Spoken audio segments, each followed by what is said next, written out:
பிரிச்சுவல் ஜோதிடம் டிவி நேயர்கள் அனைவருக்கும் அநேக நமஸ்காரங்கள். குரு வக்ரகதியில் இருந்தவர் வக்ர நிவர்த்தி ஆகிறார். அவர் வக்ர நிவர்த்தி ஆகக்கூடிய தேதி என்னன்னு கேட்டிங்கன்னா 11/2/2025 அன்னைக்கு வக்ர நிவர்த்தி பெறுகிறார். அப்போ இந்த வக்ர நிவர்த்தி பெற்றால் எப்படி இருக்கும் அப்படிங்கிறத பற்றி பார்க்கறதுக்காக சக்தி ஜோதிட குழுவின் சார்பாக அடியேன் சக்தி சோமையாகிய நானும், டாக்டர் ஆஸ்ட்ரோ KS ஐயங்கார் அவர்களும், டாக்டர் ஹரிஹர சர்மா ஐயா அவர்களும் வந்திருக்கின்றோம். இப்பொழுது நம்முடைய குரு வக்கர நிவர்த்தி பலன் அப்படின்னு சொல்கிற போது இந்த வக்கரமாகிற தேதி அன்னைக்கு கிரகங்கள் எந்த நிலையில் இருக்குது அப்படிங்கிறதெல்லாம் ஐயா டாக்டர் ஹரிஹர சர்மா ஐயா அவங்க சொல்லுவாங்க. நமஸ்காரம். நிகழும் மங்களகரமான குரோதி வருஷம். குரோதி வருஷத்துலேயும் பார்த்தோம் அப்படின்னாக்க தை மாதம் 29ஆம் தேதி இருக்கிறதுலையே வசந்த கிழமையான செவ்வாய்க்கிழமை அன்னைக்கு குரு வக்ர நிவர்த்தி அடைகிறாரு. குரு ஒவ்வொரு இதுக்கும் ராசிக்கு கிடக்கிறதுக்கு சற்றேறக்குறைய 360 நாள் ஆகும். ஏன் அப்படின்னு கேட்டிங்கனாக்க ஆங்கில கணக்குப்படி 365 நாள், லீப் வருஷம்னா 365 நாள், நம்மளுடைய தமிழ் பஞ்சாங்கத்துப்படி 360 நாள். அப்போ சற்றேறக்குறைய 9 நட்சத்திர பாதத்துக்கும் 9×4 36 வருஷம், 360 நாள். இந்த 360 நாளில் அவர் சற்றேறக்குறைய 4 மாதம், சற்றேறக்குறைய 120 நாள் வக்ரத்தில் இருந்துட்டார். வக்ரம் அப்படின்னாக்க பின்னோக்கி செல்வது அல்லது பலம் இழக்கக்கூடிய நாட்கள்.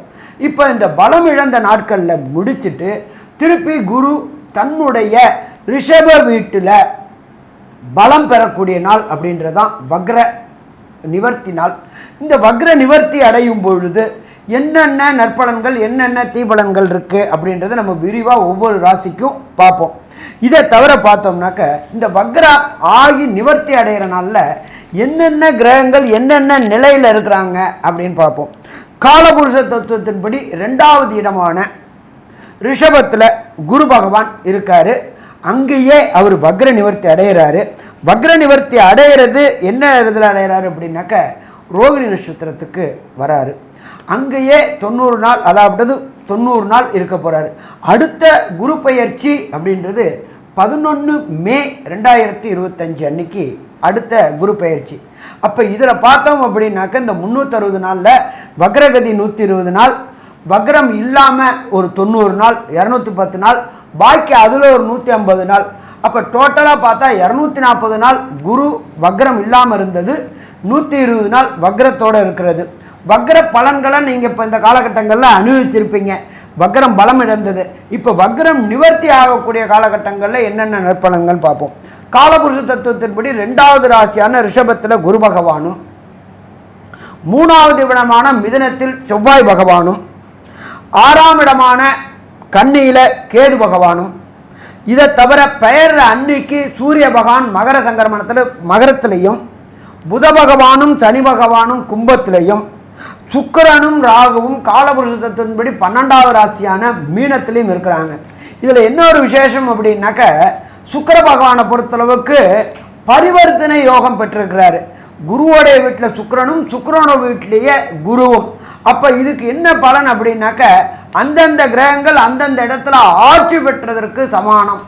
அப்போ தனக்காரனான குரு, கலத்திரக்காரனான சுக்கிரன் அந்தந்த வீட்டில் ஆட்சி பெற்று பலம் பெற்று இருக்கிறாங்க.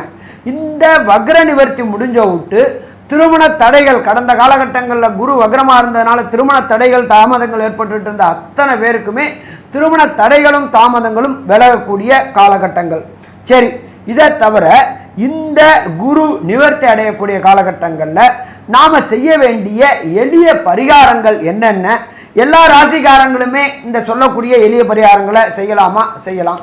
அது என்னென்ன எளிய பரிகாரம் அப்படின்றத டாக்டர் ஆஸ்ட்ரோ KS ஐயங்கார் அவங்க விரிவாகவும் விளக்கமாகவும் சொல்லுவாங்க. ஐயா, அற்புதமாக சொன்னீங்க. அதாவது குரு வக்ர நிவர்த்தி காலகட்டம்னு பார்த்தேன்னா இப்போ ஒரு 90 நாள் இருக்கார். அதாவது குரு ஒரு ராசிக்கும் ஒரு வருஷம் இருக்கக்கூடிய காலகட்டம்.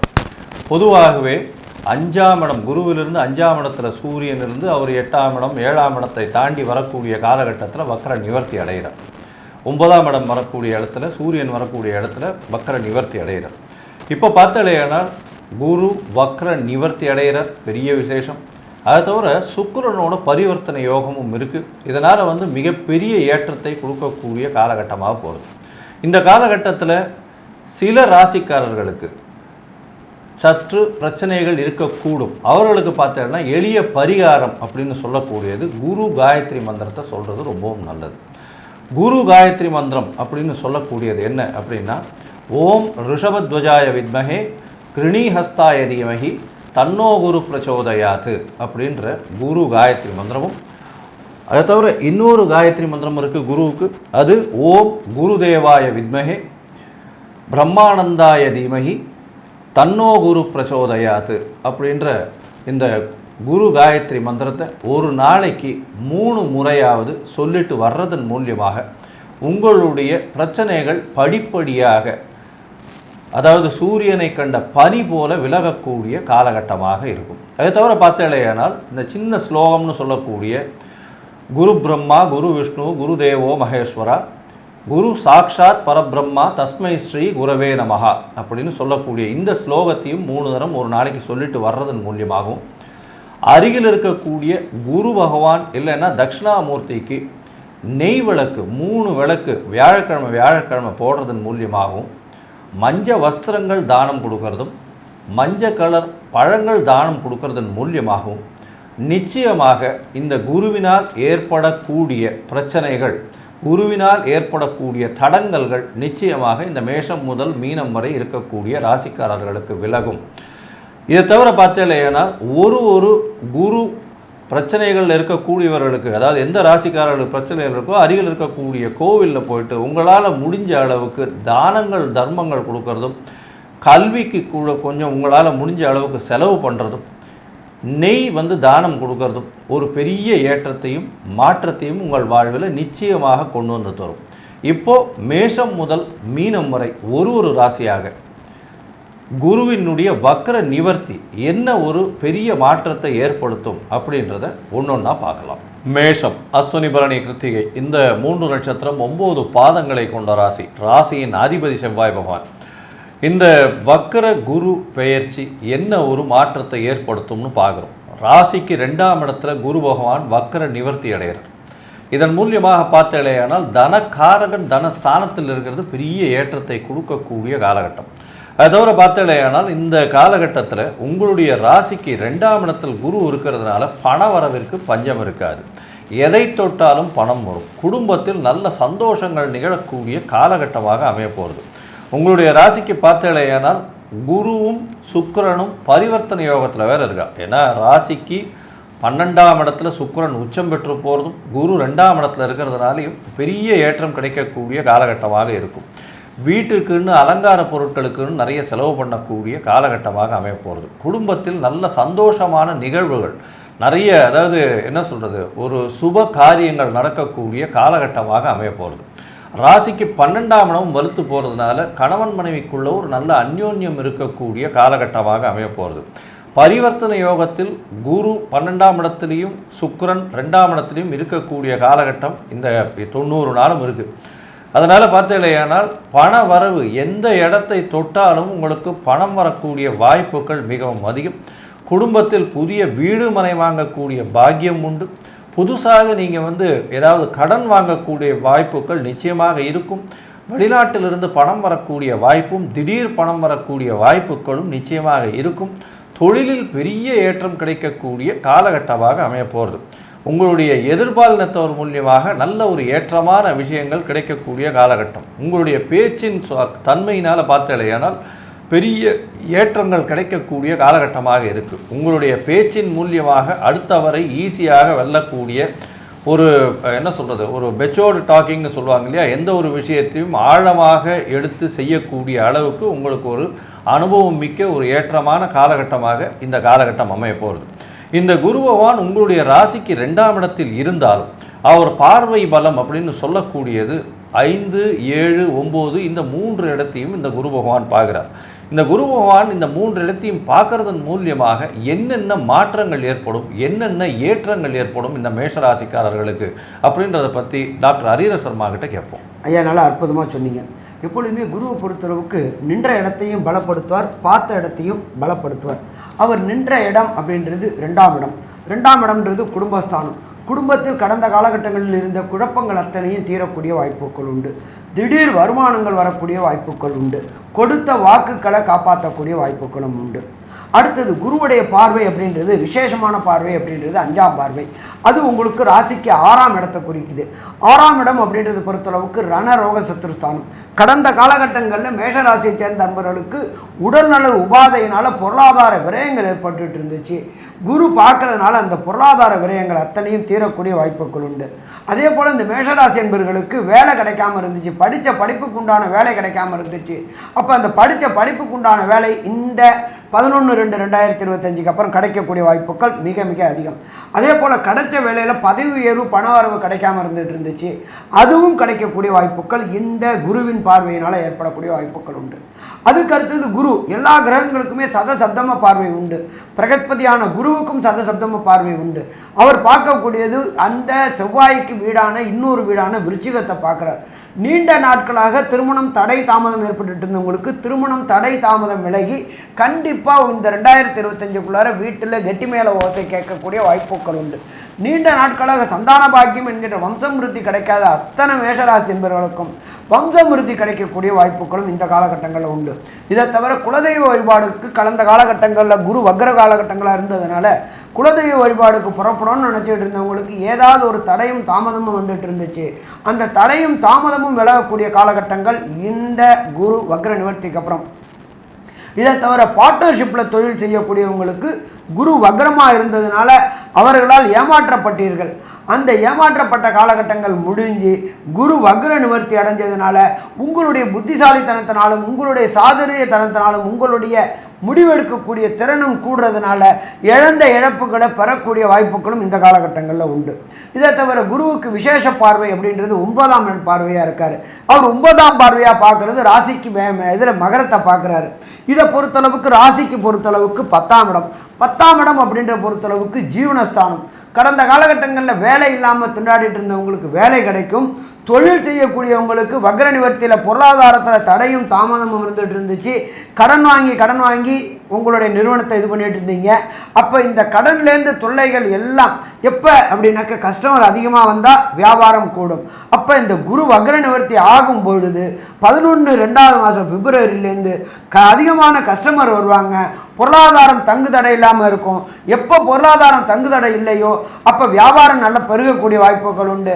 கடந்த காலகட்டங்களில் வாங்கின கடன்கள் அத்தனையும் அடைக்கக்கூடிய வாய்ப்புகளும் உண்டு. இதை தவிர பார்த்தோம்னாக்க இந்த இடம் ரிஷபத்துக்கு 9ஆம் இடம் பார்க்கறதுனால உயர்கல்வி படிக்கக்கூடிய மாணவர்களுக்கு ஐஐடி ஜேஇஇ நீட் தேர்வு எழுதக்கூடிய மாணவர்களுக்கு 10ஆம் இடம்ன்ற ஜீவனஸ்தானம்.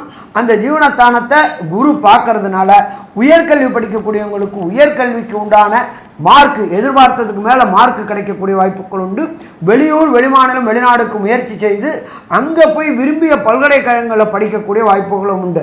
இதில் இன்னொரு விசேஷம் அப்படின்னாக்க தனக்காரகனான குரு பகவான் தனஸ்தானத்தில் இருக்கிறதுனால கேட்ட இடத்துல பணம் கிடைக்கக்கூடிய வாய்ப்புகள் உண்டு. எப்போ ஒருத்தனுக்கு பணம் தாராளமாக இருந்துருச்சு அப்படின்னு சொன்னாலே கண்டிப்பாக ஒவ்வொன்றையும் சந்தோஷங்கள் அபரிமிதமாக இருக்கக்கூடிய வாய்ப்புகள் உண்டு. ஸோ மேஷராசியை பொறுத்தளவுக்கு இந்த குரு வக்ர நிவர்த்தி அதி அற்புதமான வக்ர நிவர்த்தின்னே சொல்லலாம். சரி, ஒரு சில பேருக்கு நடக்கின்ற தசாபுத்தியின் அடிப்படையில் அதுக்கு உண்டான நற்பலன்கள் கிடைக்காம இருந்துச்சு அப்படின்னு சொன்னாக்க எந்த கோயிலுக்கு போயிட்டு என்ன வழிபாடு செய்யணும் அப்படின்றத பற்றி ஐயா டாக்டர் சக்தி சோமையா அவங்க விரிவாகவும் விளக்கமாகவும் சொல்லுவாங்க. ரொம்ப அற்புதமாக தெளிவாக விவரமாக சொன்னீங்க ரெண்டு பேருமே. இப்போது இந்த குரு வக்ர நிவர்த்தியினால் உங்களுக்கு மேசராசிக்காரர்களுக்கு 2ஆம் இடத்துல குரு இருக்கிறது. தனகாரகனாகிய தனஸ்தானாதிபதி தனஸ்தானத்திலே இருக்கிறது சிறப்பு. அதனால் எல்லாமே நல்லா இருக்கக்கூடிய இது உண்டு. இது கோச்சார ரீதியில் சொல்லப்பட்டது. இருந்தாலும் உங்களுடைய ஜாதக பிரகாரம் பார்க்குற போது என்ன திசை நடக்கிறது என்ன புத்தி நடக்குது அப்படிங்கிறது எங்களுக்கு தெரியாது. இது கோச்சாரம். ஜாதகங்கிறது வேறு, கோச்சார ரீதியில் சொல்கிறதுங்கிறது வேறு. அப்போது உங்களுடைய ஜாதக பிரகாரம் குரு திசை நடப்பவர்களாகவோ அல்லது இந்த குரு சுக்கிரன் பரிவர்த்தனை இருக்கிறதுனால் சுக்கிரனுடைய திசை நடப்பவர்களாக இருந்தால் அவங்களுக்கு கெடுபலன்கள் வர்றதுக்கு உண்டான வாய்ப்புகள் உண்டு. ஏன்னு கேட்டால் குரு ராசியிலே இருக்கிறது அப்படிங்கிறது பெரிய இதாக சொல்ல முடியாது. அதனால் குரு திசை நடக்கிறவங்களாக இருந்தாலும் சரி, சனி திசை சுக்கிர திசை நடப்பவர்களாக இருந்தாலும் சரி, நீங்கள் வந்து நீங்கள் போக வேண்டிய ஸ்தலம் அப்படின்னு சொல்லக்கூடியது வந்து ஆலங்குடி போகணும். ஆலங்குடியில் போய் வியாழக்கிழமை அன்னைக்கு தட்சிணாமூர்த்தியை வழிபடணும். அந்த தட்சிணாமூர்த்தியை வழிபடுற போது இந்த தட்சிணாமூர்த்திக்கு உகந்த பொருட்கள் அப்படின்னு சொல்லக்கூடியது வந்து மஞ்சள், தங்கம், இப்படி நிறைய ஒன்று சொல்லலாம். மஞ்சள் நிறத்தில் உள்ள வாழைப்பழங்கள், கொண்டக்கடலை, இப்படி பலவிதமான இதெல்லாம் நம்ம சொல்லலாம். அப்படி இருக்கிற இதில் அந்த மஞ்சள் பொருள்கள் உள்ளது. வாழைப்பழத்தில் கூட எடுத்துக்கிட்டிங்கன்னா நிறைய வாழைப்பழங்கள் மஞ்சள் பழத்தில் இருக்குது. இந்த மோரிஸ் வாழைப்பழம்னு மஞ்சளில் இருக்குது. அதேமாரி வந்து ரஸ்தாளி மஞ்சளில் இருக்கும். மஞ்சப்பழம்னு ஒன்று இருக்கிறது, அதுவும் வந்து பூவன் பழம்னு சொல்லுவாங்க. இந்த பழங்கள்லாம் வந்து நீங்கள் வந்து நிறைய வாங்கி வியாழக்கிழமைக்கு தரிசனம் பண்ணிவிட்டு, ஆலங்குடி போய் தரிசனம் பண்ணிவிட்டு இதெல்லாம் நிறைய வாங்கி அங்கே வர்ற மக்களுக்கு வந்து விநியோகம் பண்ணணும். அதுபோல் மேற்கொண்டு என்னென்னு கேட்டிங்கன்னா, குரு அப்படின்றவர் குருஸ்தானத்துக்குரியவர். அப்போ குருன்னா கல்விக்குரியவர்.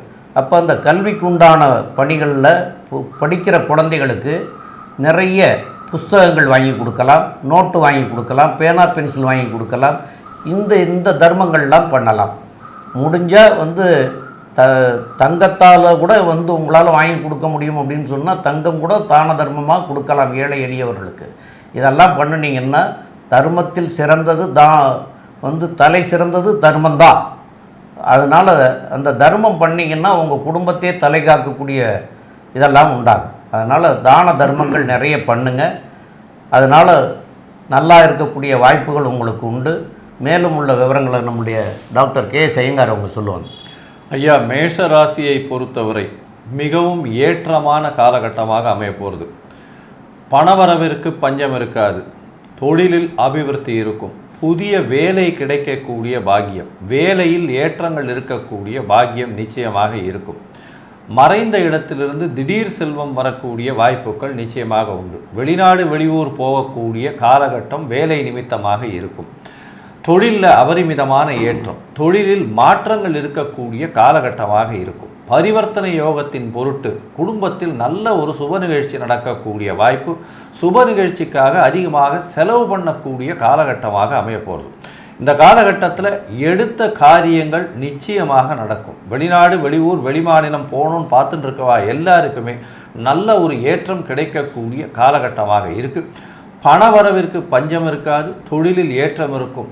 தந்தையின் உடல்நிலையில் சற்று பின்னடைவும், தாயின் உடல்நிலையில் ஏற்றமும் இருக்கக்கூடிய காலகட்டமாக இருக்கும். முயற்சிகள் எல்லாமே வெற்றி பெறக்கூடிய வாய்ப்புகள் மிகவும் அதிகம். இந்த மேஷ ராசிக்காரர்களுக்கு இந்த குரு பெயர்ச்சியின் குரு வக்ர நிவர்த்தியின் மூலியமாக 95 விழுக்காடு அவர்களுக்கு மிகப்பெரிய ஏற்றமான காலமாக அமைய போகிறது. மொத்தத்தில் பார்த்தேன்னா இந்த குரு வக்ர நிவர்த்தி ஒரு தங்கமயமான ஒரு ஏற்றத்தை கொடுக்கக்கூடிய காலகட்டமாக மேஷராசிக்காரர்களுக்கு அமையுது அப்படின்னு சக்தி ஜோதிட குழு சொல்லுது. நன்றி, நமஸ்காரம்.